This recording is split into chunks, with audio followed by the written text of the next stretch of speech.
Hey guys, Pastor Mattie Montgomery here, and man, we just had an incredible session on Saturday morning, what I taught about was Gideon and Gideon's call from God, which is a significant, pivotal moment in his life. Now, he struggled with fear before and after that call, just like many of us do, but there were really two things that I wanted to draw out of that story. The first is that Gideon hears the word of the Lord say, "The Lord is with you, you mighty man of valor." And Gideon responds by saying, if the Lord is with us, then why has all this happened? Why are we in captivity? Where are all the miracles that our fathers saw? And God responds to his question by saying, "Go in this might of yours." Now, I believe that what God considered the might of Gideon was Gideon's refusal to accept the idea of God's presence without the manifestation of God's power. Now, so many of us in our lives, we make excuses for God. We make theological accommodations for God's seeming disinterest or distance from our lives. But the truth is that we need to have the conviction necessary to say, if God is with us, then our lives should look different than the lives of people that don't know Him.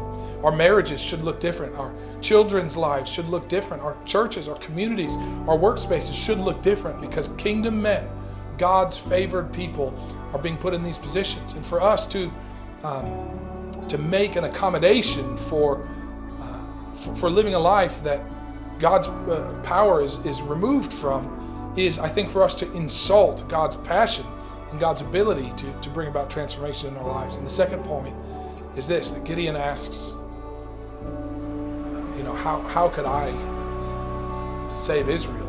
I'm the weakest member of the weakest family in Israel. I'm insignificant and unimportant in every way. And God, instead of telling him all the reasons that he thinks he's great, simply says, "I will be with you."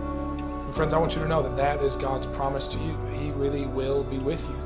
And God takes it a step further. He says, "Gideon, not only will I be with you, but you will defeat the Midianites as one man. I'm going to call together brothers, men, fathers and sons to stand alongside you to see the victory that I'm about to give you." And so, men, my hope for you is that you are inspired and encouraged by this message. But even more than this message, my hope for you is that you too would receive the might of Gideon. That is the conviction to say that if God is with me, then things should be different. And that in that might, God might be able to work through you to bring about victory and freedom in our world. Thank you, and God bless you. See you soon.